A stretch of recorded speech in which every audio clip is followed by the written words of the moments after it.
Hello and welcome to the Avrum Rosensweig show. Welcome to one of the internet's best podcasts, where we dive deep into the lives of the extraordinary and fascinating people who leave an indelible mark on our world. Join us as we explore their captivating stories, remarkable achievements, and unique perspectives that shape history and inspire generations. Get ready to embark on a journey through the lives of inspiring people unlike any other.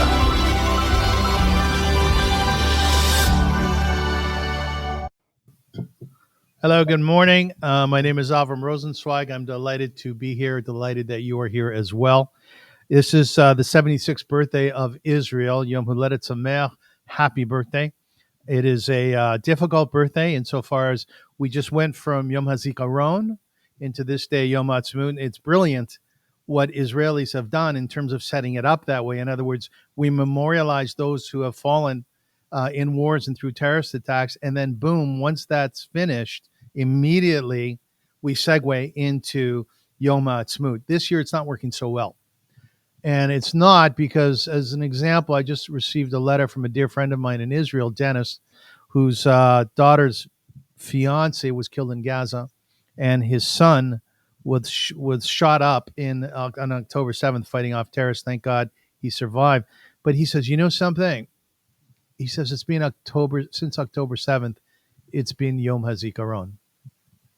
And that's very, very poignant, very salient. And I think that is the feeling. That being said, we are Jews. And Jews are people who celebrate, even in the worst of time. The temple was destroyed. Well, we find a celebration thereafter, right? Things go badly in our lives. You go, okay, time to pick up the pieces, to have some herring and schnapps, and to move on. So today we're going to do that. And we are going to do that together with my very auspicious guest, Rabbi Menachem Creditor. How are you, Menachem? Thank God. Good to see Avrum. It's great to have you. I love your Israeli flag back there. Thank you. Menachem Creditor is an American rabbi, author, and musician. He is the Pearl and Ira Meyer Scholar in Residence at UJ Federation in New York. And he is the founder of Rabbis Against Gun Violence. Fascinating individual who is a writer, not just a writer, he's written 30 books, and that I can't figure out. He is a musician, 6 albums, and he is married to our very dear Neshama Carlebach, whom we spoke with a few days ago. So once again, Menachem, welcome. Thank you. Thank you so much. Who are you named after? Where does the Menachem come from? I'm named after my great-grandmother, whose name was Nechama. So she was my father's mother's mother, Nechama Carlebach. Did you know her? No. She died just before I was born. She was a first-generation American, and so I go back 4 generations. And I know of her that she was a warrior, and her name meant comfort, so I try to live up to both sides of that. Yeah, so is she in your mind often? Well, there is a story, actually, that I do think of often. It's interesting. Barely anyone ever asks me about it. She was not observant at all, though she had come from a family with traditions. Yeah. Not observant to the point that when there was a scrap metal drive for World War I, she gave her family's licht, the candlesticks, Wow. for the scrap metal drives for the United States. And then there was a Friday night where my father, who is a rabbi as well, was a young boy. She came to shul. They weren't observant necessarily, but they went to shul once in a while. And she knew the words to Lecha Dodi. She knew the words to the prayer. And he looked at her in shock because you wouldn't have known that she knew those things. Yes. But it carried through, obviously, in terms of our family lineage, a commitment to tradition. So what I know of her fascinates me. And I wonder what she would say about who we are now. Would she like you? Well, I would like her no matter what. No matter what. It's interesting when we look back in our history, there's these stereotypical images that we have, which are not always true, actually, that our great-grandmothers were from. They were religious, right? They were lighting Shabbos candles. Does it surprise you she's not religious, that she wasn't? No. Look, I know enough about not only my family, but families in general and history, that we have these mythic notions of where we came from. It used to be like this, and those were the, from or spiritual glory days. The truth is, all of us are real people, and so were our ancestors. and this moment is complicated religiously, politically, so too is that. So no, it doesn't surprise me at all. Where does creditor come from? Oh, we don't know. We No think. idea. No, my dad has a working theory that we know that our name was Creditor even in the old country, by which I mean Ukraine and elsewhere. Um, and he believes, though we don't have any proof of this, that there's a dialect in some Slavic language where the word credi means chalk. And we were milliners. We would mark fur for where it should be cut. So he thinks that might be it, because no one that we know of had anything to do with banks. And even if they had, creditor in the old country didn't mean what credit means in this one. So we really don't know. Did they make fun of you as a kid? Did they? Of Were there course. like what were the jokes about the name creditor? It just countless. Countless. I mean, You honestly, you still seem to be hurt by. yeah, I'm not going back there. No, don't go back. My Okay. poor kids. Tell me something. You're married to Neshama Carlebach. Is Shlomo Carlebach then your father-in-law? He is. I never met him, but he, because I'm blessed to be married to whom I'm blessed to be married, he's my father-in-law. Yeah. And how does that play out in your life personally? Um, well, because I'm a Jew and because I've been a davening Jew my whole life, he has played a large role, just as he has for literally every Jew, even if they don't know they're singing his songs. It flows through all of us. I was in a stroller for the Marches for Soviet Jewry, and his song Am Yisrael Chai was part of just my lifeblood. Being married to Neshama connects me more to him, but I love her, and I don't think of her as his daughter when I love her. So I love him for being her father, and I respect the way that he transformed our spiritual lives as a people. And in that way, he affects me very deeply. So when you're talking to Neshama, I know you have Saturday morning discussions over the table when you have your hard-boiled eggs And and you the eat. Rebbe's Choice hot sauce. I knew you were Yeah. going to say it, yeah. Well, yeah. Explain to me from the horse's mouth. Where did you find that? I went shopping, like we've got this great kosher market in New Rochelle called Seasons. It's a great place. And I was looking for some hot sauce because I was out of the one that I knew. And they had this one. I'm like, how could I not get something called the Rebbe's Choice? Like, it was a great, and it's good hot sauce. It's a mango flavored hot sauce. It's nice, eh? Oh, it's very good. It's really good. A machaya. Do you like eating? Of course. Are you a cook? Do you cook at all?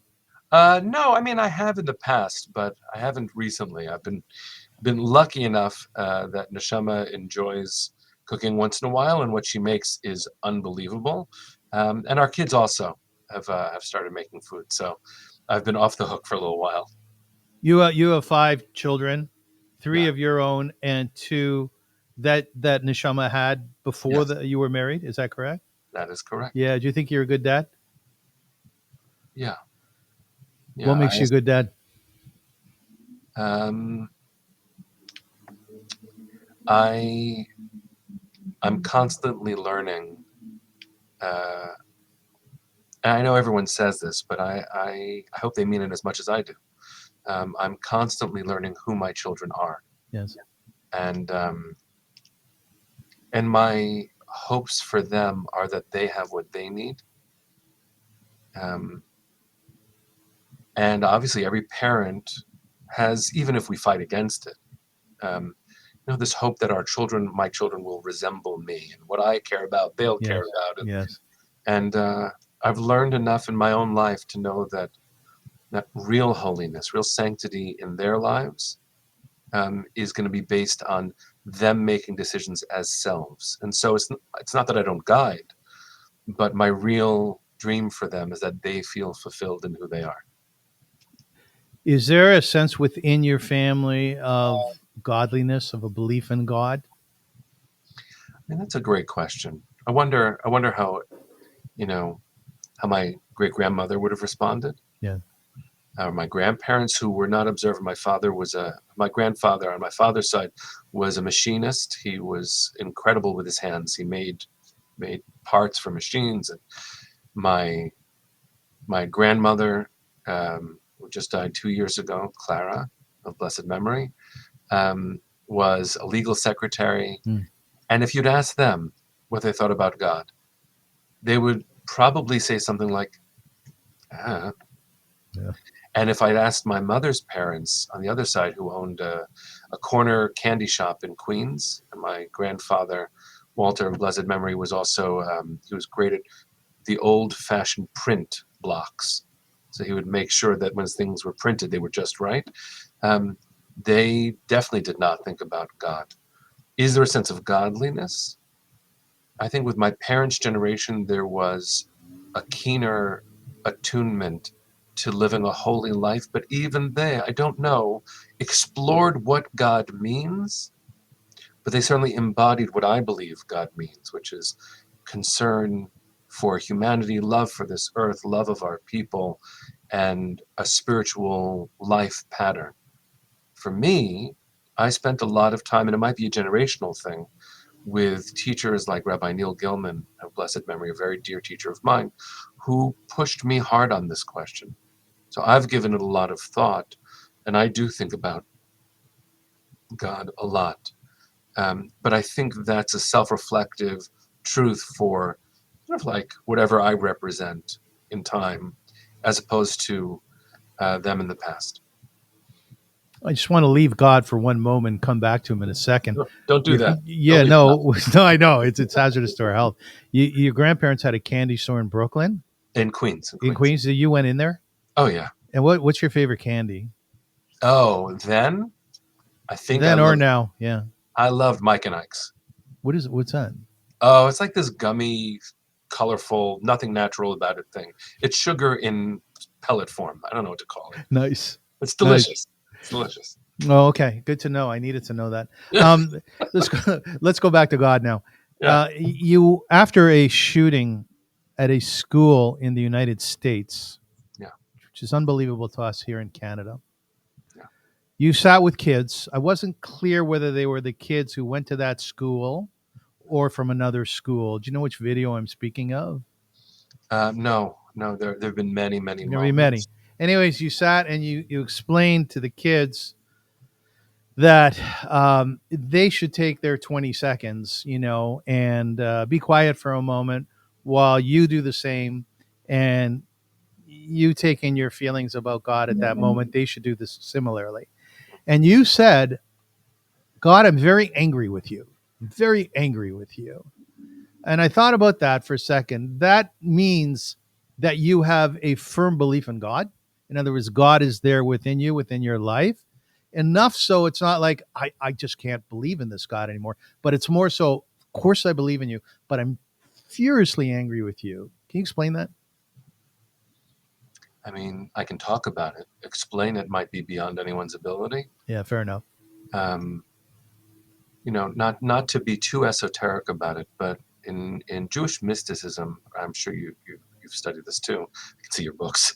They match mine. It's sort of like it's hard to tell which boundary. It's beautiful, isn't it? Yeah, it's lovely. Are you a bibliophile? Oh yeah. It was your father? Yeah. Yeah, it's beautiful. God. My father too. Yeah.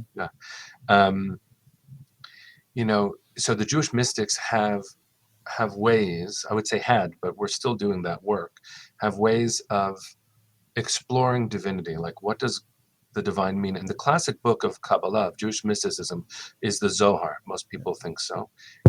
And it emerged, it has a mythos around where it came from, but it emerged textually after the Spanish Inquisition. And that tells you that after moments of deep destruction, our creativity around God begins really pulsing. So too, 2,000 years ago, with the destruction of the Second Temple in Jerusalem, 70 CE, did the rabbis radically reconceive of God without abandoning and without considering themselves abandoned. In fact, the most radical claim that they made then is that when Jews were driven into exile, God went into exile with us. So being furious at God or wrestling with God, which is the core of a Jewish identity, is a natural frame of mind. How in any moment of deep pain, not just tribal Jewish moments, but as you said, school shootings in the United States, which are an epidemic that is literally screaming from the sidewalks and scarring our children's psyches. America is deeply sick with this. the carelessness with which weapons are treated or even worshipped. It's very problematic. And when I pray, and I do pray, I don't let God off the hook either. There's this really classic Hasidic story of the penultimate moment, Yom Kippur, holiest day of the year, where we pray and we end with blowing a shofar. And we've been praying for forgiveness and trying to reach a higher and deeper part of who we are. And the rabbi's getting ready to call for the notes of the shofar, and he looks at the community and calls out, Tkiya Gdolah, the great sound should be sounded, and it just doesn't work. No sound comes out. He looks at the community, and somehow the rabbi knows that it's this one member of the shul, and she's sitting there davening really intently, and it's because of her that the shofar is not sounding. The rabbi just knows. And when he waits and watches, and she finally opens her eyes and looks up at heaven, then the rabbi knows that it's going to work, calls Tkiya Gdolah, and the sound is made. Then the rabbi, after services are over, goes up to her and says, I just have to know. I know it was about you. What was happening in your own heart and mind, if you don't mind me asking? She said, I was talking to God. And I said, God, I haven't been perfect this year. I probably wasn't as kind to my children. Maybe with business, I could have been more careful. There were ways that I didn't do right. But God, you didn't have such a great year either. My sister is ill and our people is in pain. So God, I'll tell you what, I'll let you off the hook. You let me off the hook. We'll forgive each other. Now, in that one moment, of course, there's chutzpah, gorgeous nerve, bravery to talk to heaven like that. 2, personal accountability. But the response of the rabbi in this story is also important, which is the rabbi looks at this person and says, you fool, you could have forced God's hand to bring the Messiah now. And that's part of this dialectic, that's part of this emotion that I think any believer, really any believer, or non-believer, because mostly what we don't believe in, we all have in common. And what we do believe in requires some really serious thought. I can't think that I have more God than anybody else. It relates to the gun violence issue in the United States, because as Rabbi Erwin Kula, who's a dear teacher of mine, has said, if I believe I have more God than you, I'll go get a gun. And so I never believe I know enough about God that my truth given by God should supersede someone else's safety or life. My truth is not bigger than their worth. And so I have fundamental notions of God, including accountability and sometimes anger. A lot of love and also anger. Do you ever, for a moment, even stop believing? Sure. You do stop believing? Sure. How does that play out? Painfully. Yeah. Painfully. The core Jewish idea about God is that God knows that it's not good to be alone. Right? We say about God, when we say the Shema, right, the central Jewish prayer, we end with Hashem Echad, God is one. Many translations have God is alone. Yes. And we know that God notices about the first human being created in the book of Genesis, right? Lo tov heyot adam levado. It's not good when a person's alone. Yes. And you might wonder, right? How does God know? And then we might say, right, this is a little bit, maybe heretical, but I'm okay with it, right? Oh, God knows what it was to be alone. That's why we exist. It wasn't good enough, even for God, to be alone. So in these moments of disbelief, like when I've been angry, let's say at one of my parents, because everyone gets angry sometimes, as a child, as a teenager, and even, as someone who loves them as an adult. Do they suddenly not exist? And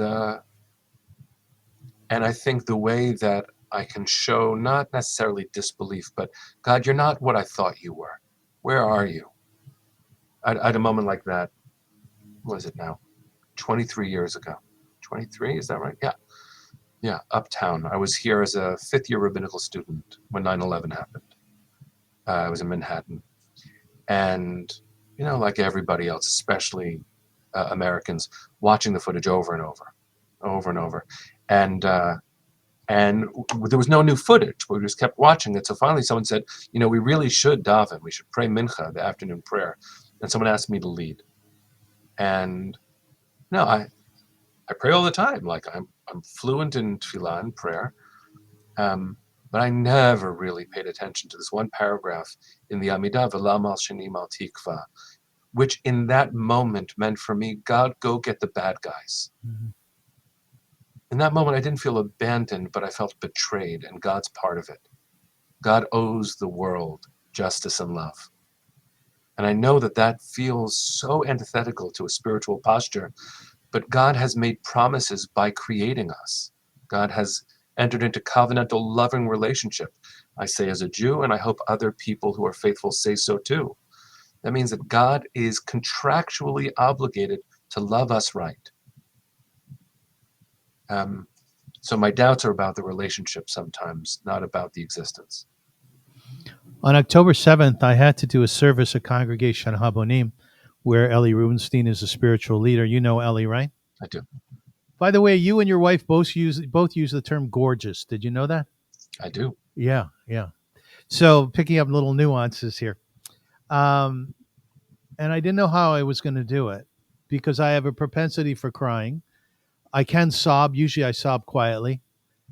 But I honestly didn't know how I was going to muster up the strength to do it. Did you have a similar feeling on 9/11 when you had to daven mincha? Oh, yeah. I had no idea. How are you going to do it, right?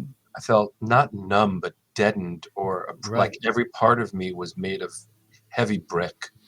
And when it came, I don't know how it sounded to anybody else. But when we got to that paragraph, Elam Ashnim, I screamed. I've never davened screaming. Like literally screamed? Literally screaming. I've never, ever experienced that before.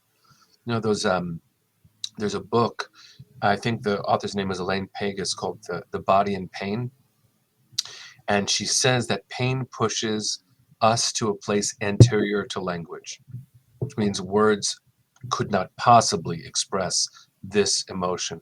I had that, I probably only had it one other time that I can think of, which is after October 7th. Part of my work has been to organize elected officials and interfaith clergy leaders. And we convened them to watch the footage from October 7th. And I remember sitting through it, I had my tallis over my head, just trying to figure out a way to live. And when I was done, I walked out, and this sound came out of me that I don't ever want to make again. Right. Yeah. Well, what was that sound? It was, this can't be. Like a wounded sound? Yeah.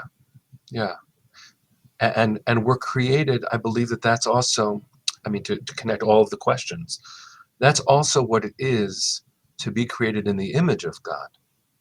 The impossibility of evil and cruelty, such cruelty, perpetrated by others created in the image of God. Did they subvert their entire humanity?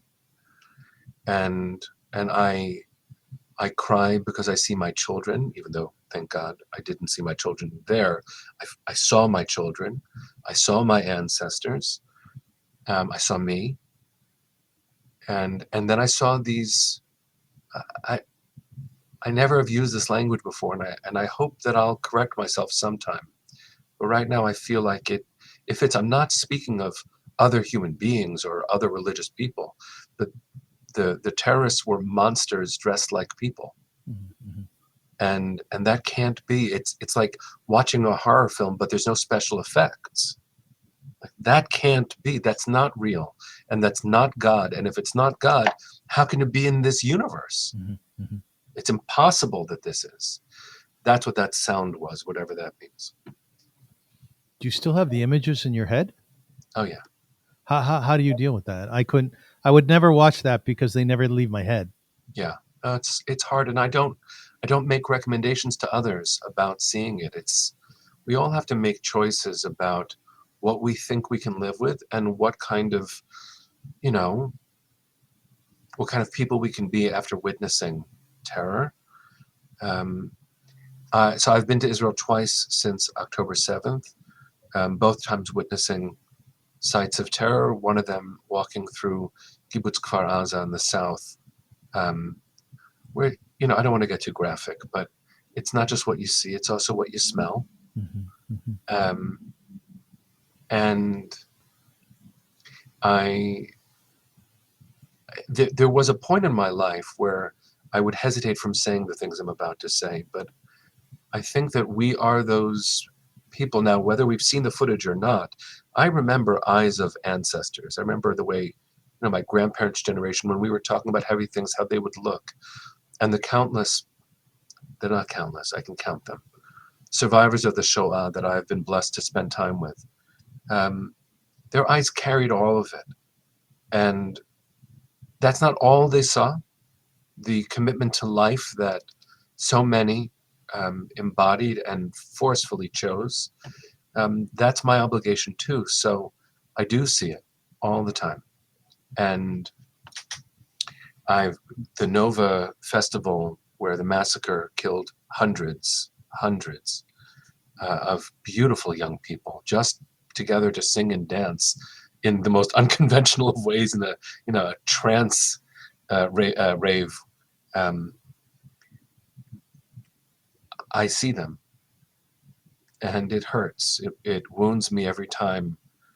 And last week, when I went to the exhibit of the Nova Festival, which is, if anything is harder than even being in the sites, it's a curated experience, immersive with sound and the literal chairs from the festival and tents and their cell phones with the footage. The way it's created is brilliant, and it was created by the survivors and by their families. When I got to the end, I sat next to this young man. I had no idea who I was sitting next to. His name is Yarin Ilovich. He was the DJ at Nova on October 7th at 6:09. And he talked to me about music and light and healing. So, yes, I've got it in my eyes, but I can't fathom what he has in his. And this morning I saw a video that he posted on his Instagram feed of him spinning tracks and dancing in an outdoor festival for Yom HaAtzmaut in Israel with hundreds of young people who are so beautiful again. We've been through all of that, and we get to be beautiful. I can handle it. I have to. I think we have a sense of how deeply your sorrow goes. How high does your joy go these days? Really high. It's not tempered by this. I've always been grateful for my life. I've always been grateful, beyond grateful, for my children. And now with the blessing of sharing life with my teacher, my real best friend ever. We met a decade before we fell in love, and remained in correspondence for about 10 years, never seeing each other again, but talking and texting and emailing, just saying, hi, and talking about what was going on in our lives. We really helped each other through life. And I have all this, and I get to do this work as the rabbi of we're very significant philanthropy in the world, and we're part of the healing. Like historically, UJA Federation New York helped found the state of Israel, and we've raised, $190 million just for the Emergency Israel Fund. And as the government of Israel struggles to do what it needs to do in Israeli society, I'm not even talking militarily, we're the ones doing that work. So what a privilege, what an unbelievable privilege it is to be, as Rabbi Abram Joshua Heschel put it, to be awash in history. I mean, I'm feeling it all, as I think so many of us are, and I get to be part of helping. I have the blessing of my children, thank God. I have the blessing, and to have my beloved 3 and now my beloved 5, and to share life with someone whose very essence is light. I have more than I could have ever asked for.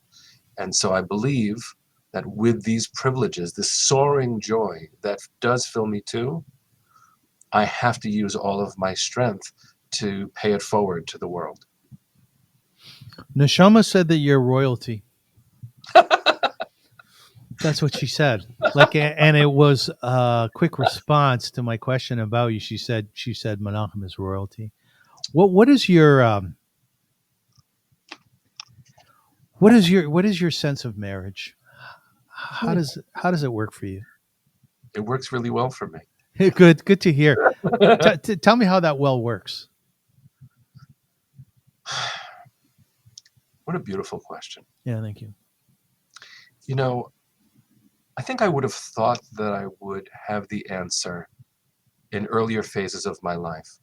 But as a human being who's been divorced, I speak much more humbly about these things than I did before. And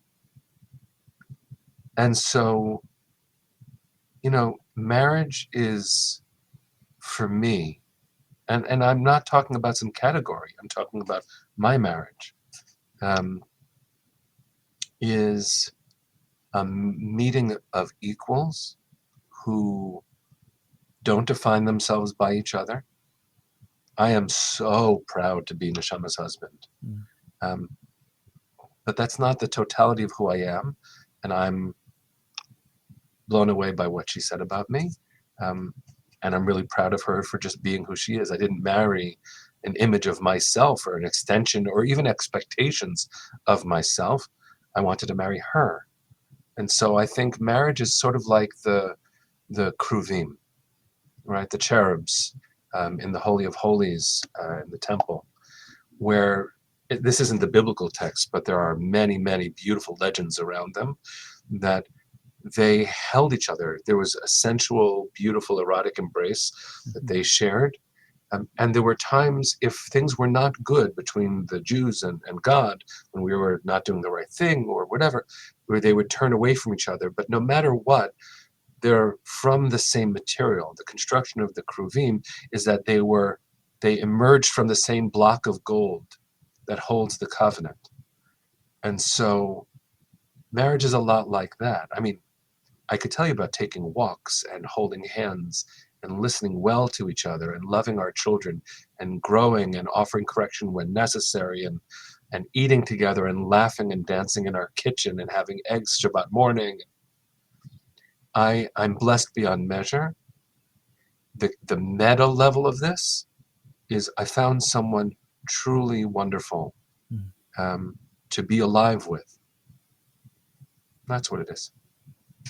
Who's the first to forgive? I think we both work at that. Yeah. I think forgiving is hard because certainly apologizing is also really hard. Are you good at it? No. You're not? No. I mean, neither one of us is perfect. And what, to quote a really great teacher who wrote this from the extremes, but Viktor Frankl in Man's Search for Meaning, one of my favorite quotes of his is, between stimulus and response, there is a pause. And in that pause, there is a choice. And in that choice lies our freedom. And he wrote that surviving the Shoah, creating an entire branch of therapy called logotherapy.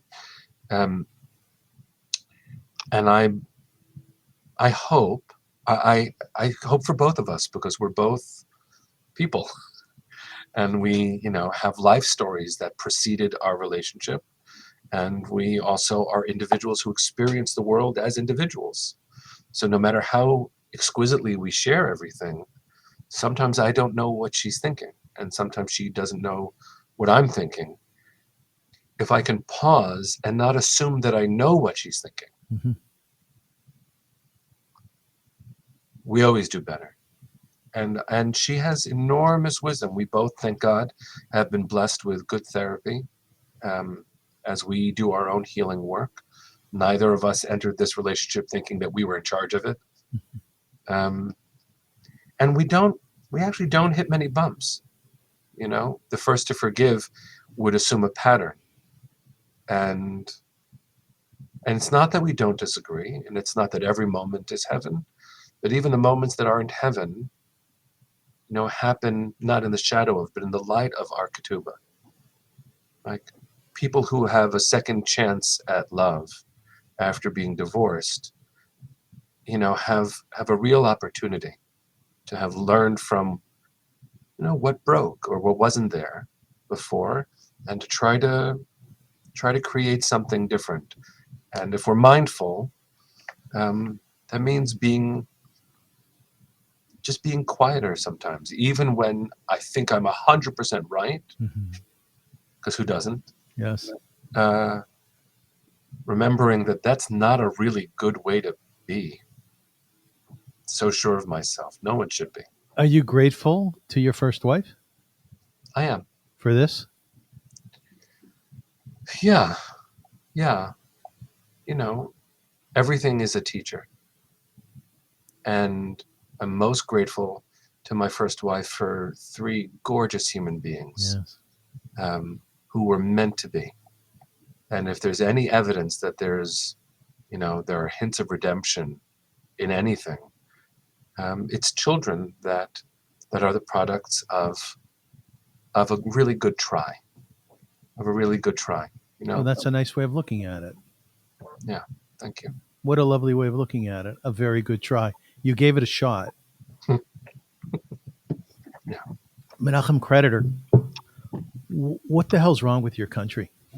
You're no, I'm serious. Like, you're the founder of Yeah. Rabbis Against Gun Violence. By the way, does that mean you're not against guns? I'm not against guns. Oh, you're not. No, people mishear that phrase quite often. I actually found, we'll talk about your larger question in a second. I get brought into lots of different places to do talks about this. One of them recently was Lancaster, Pennsylvania, which is a really big gun country. Like, it's also Amish. It's Amish. Yeah, that's where the Amish. There's a big Amish community there. And there were like billboards with like gun trade shows of like 2,000 guns, 2,000 tables. So I realized, like, if I go in and I do my usual talk, which is usually entitled, Jewish tradition and American gun violence, I'm probably not going to get people. Certainly, if they do come in and they think they disagree, they're not going to be listening to nuance. Yeah, right. They're going to be reacting. So I retitled it "The Judaism and the Ethics of Weaponry." Okay. And more people came, and there is a huge amount wrong with America. You should, push the question further. But no, I'm not against guns, because Judaism affirms the right to self-defense when necessary. There is a Jewish ethic to the use of weapons. That doesn't mean, and should never mean, worship of them.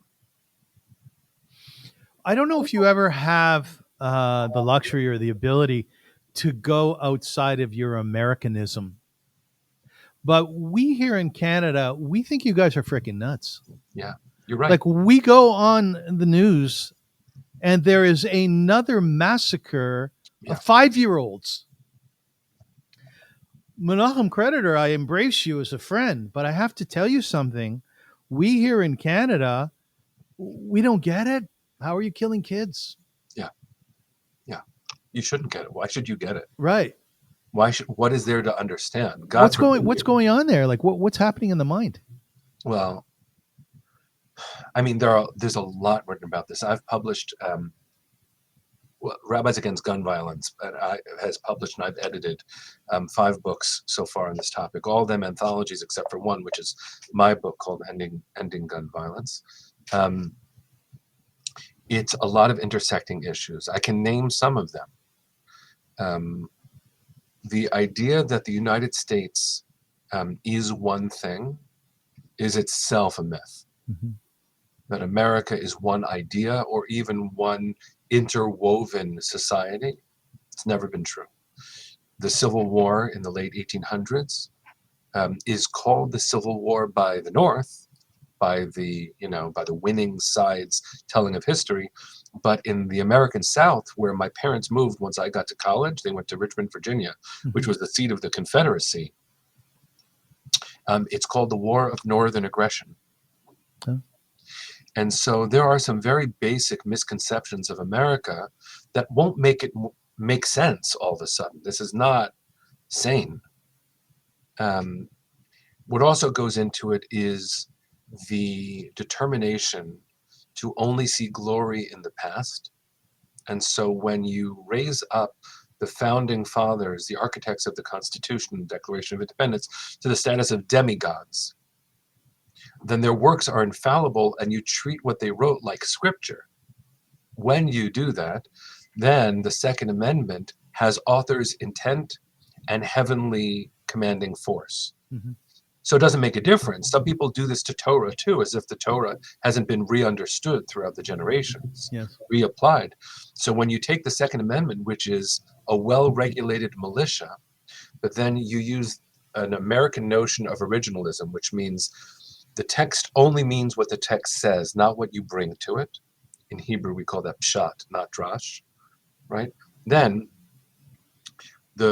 whatever the Supreme Court says about that clause in the amendment, the Second Amendment, has God's force to it and shall not be, right? You can't take away the right to bear arms. It was said when technology was one musket, which took a long time to reload, and it was said about a well-regulated militia. But there are forces in America who have always mistrusted authority, just as the early colonialists did, because they didn't want another King George. Even though after the Revolutionary War, some asked George Washington to become King George of America. So there are competing ideas of what is right in America. And you add to that the proliferation of guns specifically in order to control the enslaved population dragged from Africa into the United States. And so guns and the protection of guns, and I would argue even the worship of guns, right? The worship of the Second Amendment in defiance of the Second Command, to have no graven image. It becomes a way of enforcing white supremacy. And then with all those protections, you have profiteers. So the gun companies end up taking over an organization that was originally meant to lobby for responsible gun owners, the NRA. The gun companies take over the lobbying. The lobbying works within a government funding cowardice from elected leaders who watch one after another these massacres of children, which is, to be clear, this is a little bit wonky, not the majority of the gun violence in America. 30,000 at least gun violence deaths per year, 60% of which are suicide. If the majority of gun violence deaths in America are suicide, why aren't we talking about that instead of blaming people who are suffering from mental illness from perpetrating gun violence on others? It's actually on themselves, God forbid. We don't talk about health and mental health in an honoring way. Yes. We don't have socialized or national medicine. So America seems to be in the throes of some kind of societal Darwinism, where those who have wielded power don't want to give it up, even at the expense of other people's lives. So you say all the things, thoughts and prayers. Thoughts and prayers is all you hear from craven, bought elected officials. Thoughts and prayers have never saved someone's life.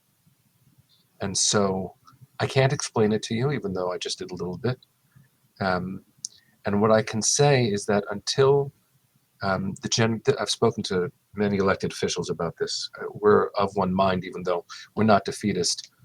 Until the lockdown generation, right? The children who have been in school now doing lockdown drills, hiding from potential gun threats, until they are the elected officials, I don't believe this is going to change. May I give you some advice? Yeah, sure. As an interviewer? You're going to say, come to Canada. No. Okay. We went through an incredible process here in Canada in terms of, as they did in South Africa, in terms of trying to understand what our relationship has been with Native Canadians, trying to understand the blotch on our national character, that pockmark of residential schools, where children were literally murdered. Native children were murdered, thrown downstairs, forced to eat their own vomit, pulled away from their mother's arms. We went through a process which took a number of years, about 7 or 8 years, to hear testimonials from natives who have gone through the residential schools. And at the end of it, there were 99 or so recommendations. Some of those recommendations have been followed, probably mostly not. But the point is that we did it. And no matter what people say, it's documented. I suggest you have not dealt with slavery in America. And the anger and the psychoses that comes from that are the children being shot up? Are the 40,000 or 30,000 killed? And I suggest really strongly that you guys go through that process. From your mouth to all of our work, right? I think that you're right, that we haven't truly dealt with the original sin of enslavement. Yeah.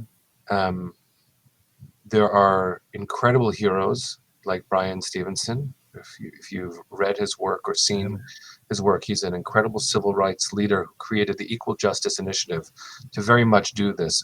And what's fascinating is this is in Birmingham and different centers of the American slave trade in the South, to create monuments to justice and freedom, to peace, marking every space where there was a lynching of a Black person in America with a monument, which he learned from the way massacres and pogroms of Jews were perpetrated in Germany and now have tripping stones. Literally, the landmark is remade to tell the history honestly. We have a lot of work to do. And I don't know, I'm working hard on this myself. I don't know the moment that will come where America is willing to face its own necessary tshuva, repentance. Yes. Because if you watch the sensationalist and ravaging kind of politics on a national level that we're going through now, people seem willing to accept inhumanity at seats of power. And that is degrading to the human image. If we're willing to do that, or ignorant enough to do that, I don't see the kind of responsibility that, thank God, this multi-year commission in Canada showed. I agree with you now about the diagnosis and the cure. But in order to be helped, I have to acknowledge that I need some. And America, I don't think, has even done that work yet. I think you're right. It's called Truth and Reconciliation, by the way. Yeah. I'm sure you're familiar with it. Ooh, you wrote 30 books. Was your first one the hardest? I don't know the number. It's more than 30, but I've published many. The first one was not the hardest. The first one was a transliterated Siddur, prayer book for an adult bar and bat mitzvah class that I was leading. And no, it was delightful. I didn't know what I was doing, and it came out okay. The second one was hard. It was in 2014 when I was in Israel with a group of rabbis, and we landed just as rockets from Gaza started flying. And we ended up, it was very complicated and beautiful in many ways, but a scary trip. We came back and were really fighting for our people, communicating what was happening. And I was a rabbi in Berkeley at the time. Berkeley, California is not a place that has been especially kind to Israel, to Zionism, and to what it means to be part of any tribe, really, but certainly a Jewish one. And I found people saying, no, nothing happened. I said, no, a bomb went off over my head. It happened. And so I put together in really quick time, like 48 hours, an anthology called The Hope, American Jewish Voices in Support of Israel. And while you're asking, was that the hardest? No, but it was really heavy. And I stayed up, for 3 days straight, just finished this book, and it got out. The books since, some of them have been hard, some of them have been more flowy, to use a technical term. But for me, writing and publishing is necessary. I've put out 10 books since October 7th, some in my name and some helping other people publish their work. Because at the very least, it's testimony. Sly Stallone wrote Rocky, I think, in 48 hours, locked himself in a room.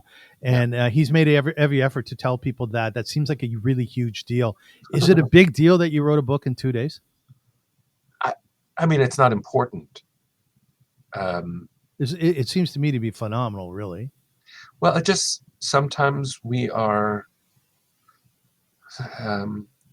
feel called Yeah, right.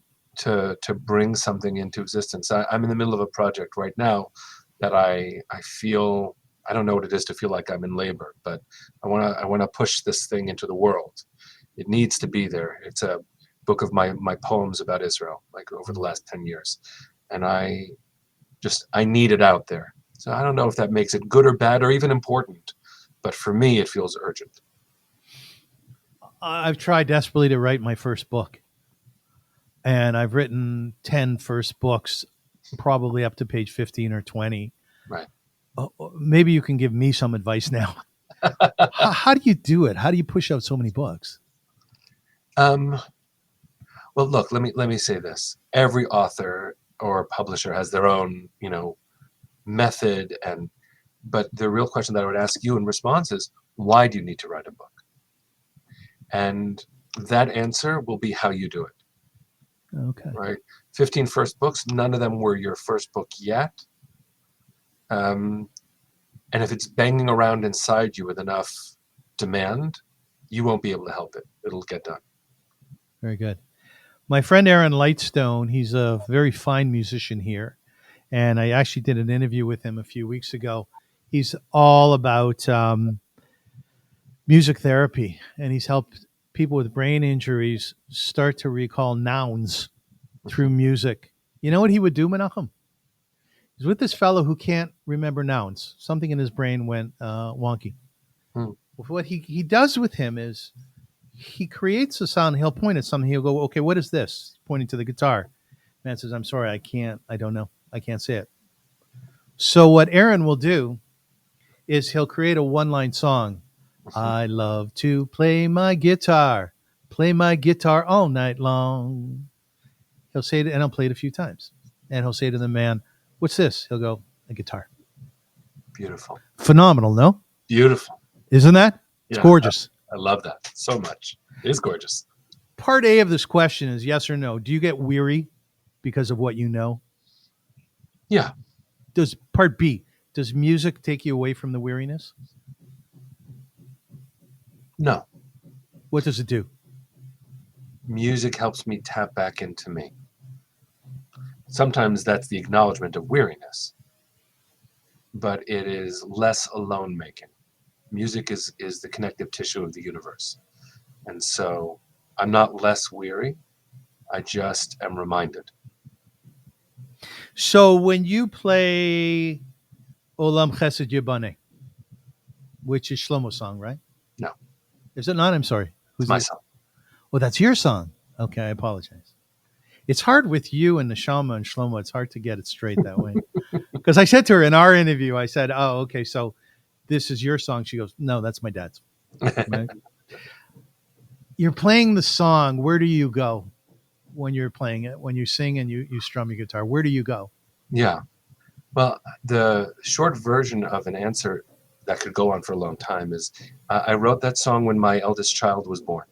I wrote it for her Simchat Bat, for her naming ceremony. Yes. And I've, sung it many times since, and now it's for all of our children. I mean, all of our children. I never thought it would go places. It's actually, Neshama sang it at the gates of Auschwitz and sang it out at Mount Fiji and like some other phenomenal and huge circles. And I was surprised that the song went anywhere. That's not why I wrote it. When I was recording it, I remember being in the sound booth and thinking to myself, the original English lyrics were, I will build this world from love, and you will build this world from love. And if we build this world from love, then God will build this world from love. And the reason I wrote it for my daughter, the reason I say I wrote it, like the reason why it like happened when it did, it kind of like poured out of me walking up and down Broadway in March of 2002 is because I was expecting her when 9/11 happened. And like I suddenly was worried that the world I was bringing my child into didn't deserve her life. And so one of the things that happened in the sound booth is I changed one word of the song. It's still, I will build this world from love. Now it's, and you must build this world from love. So where I go often is to a sense of both gratitude and obligation. You know, Rambam Maimonides says about that verse, Olam Chesed Yibaneh, from Tehillim, from Psalms, that this world was created by love, because what could we possibly have done to be worthy of the sky, of life itself? So I'm overwhelmed with gratitude, and I see my children and the world they deserve, and it's my job to help it get a little bit closer to what they truly should have deserved already. Can you sing a little bit of it? Yeah, sure. I just did a thing. I have my guitar here. What kind of guitar do you have? It's called a Tanglewood. Do you have many guitars? I've got two. You have electric? No, that I leave to our son Micah. Okay. He's the one who should be holding that. I hold the guitar as a prop. Is he producing music now? He and Raf, his brother, and actually my biological children too, all in a cappella groups of one kind or another.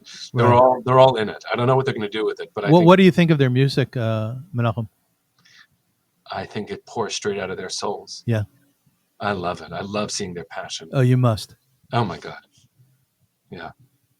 So here's a.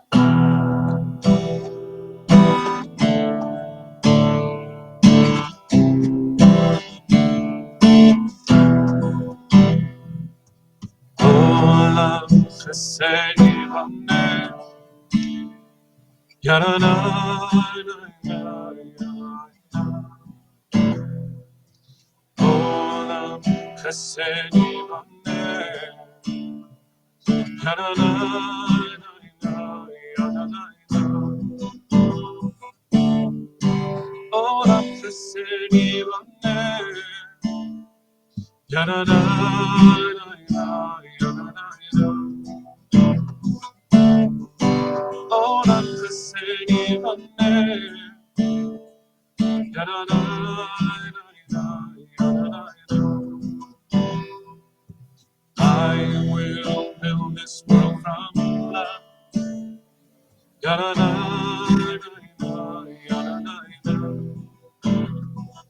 And you must build this world from love.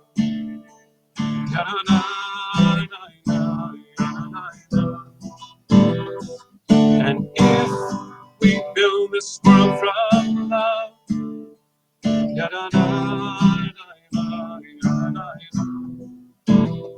then God will build this world from love.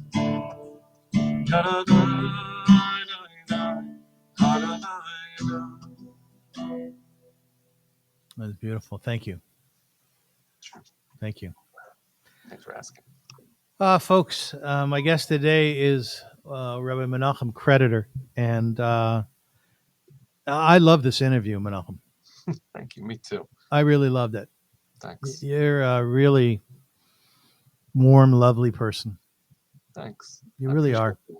Yeah, you really are. You like yourself? I do. Have you always? No, I haven't either. No, I mean, that takes work to... It does, right? You know, to end with a piece of Torah. Last week in the Torah we read in Parshat Kedoshim, right, what people call the golden rule, V'ahavta l'orecha kamocha, love your neighbor as yourself. Yeah. One of the deepest teachings I've ever learned is like loving my neighbor. I think I'm okay at that, actually.